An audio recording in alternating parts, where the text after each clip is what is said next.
If we're going to solve this rational equation, we need to find the common denominator. And to do that, what we need to do is to factor all our denominators. And if we do that, the only denominator that's going to factor, interestingly, is this third one. 3x plus 3 factors into 3x plus 1. And then our goal now is to build these all into the same denominator. So if I have x plus 1 here in the denominator, then a 2 in the denominator, and then a 3x plus 1 in the denominator. When we're looking to find the least common denominator, we need to first identify all the individual factors. And so I'll do that right now here on the side. The least common denominator definitely has to have this factor of x plus 1 in it.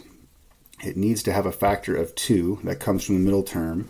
And the only thing missing, I already have the x plus 1 covered here. I just need to include this 3 in the least common denominator. So what I need to do is to build each of these terms into, if I rearrange this and multiply the 2 and the 3 together, is 6 times x plus 1.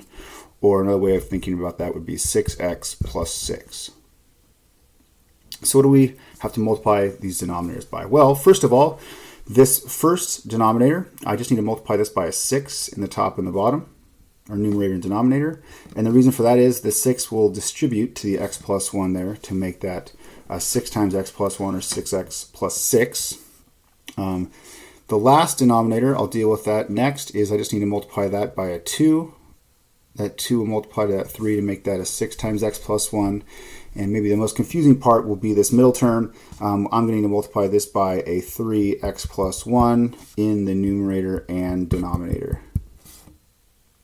So what do I have after all of that? What's really important is just what's going on in the numerators after I've done all of the work of the denominators. But here we go. On this first numerator, I have 18 over 6x plus 1 minus what I get over here in the second term. I would say the way to write this would be 15 times x plus 1. I'm multiplying that part together. Let's multiply the 5 times the 3. I could distribute all that, but I'll leave it like that for now. That's all over, so this is now 6x plus 1. And then lastly, 3 times 8 is 24 over 6x plus 1. The beautiful thing is now is once I have made these all the same denominator, all I need to do is rewrite this equation now with the numerators.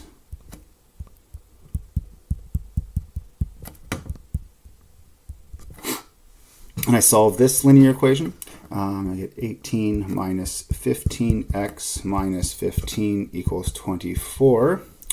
And I'll leave it from there. But the big part there was done is getting rid of those denominators. I do want to make one comment on these equations, is that there are restricted values.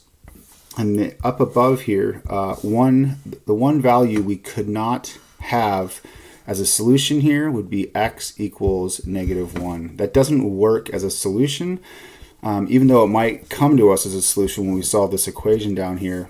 X minus 1 would make one of these denominators, or multiple denominators, 0, and therefore cannot be a solution because we cannot divide by 0.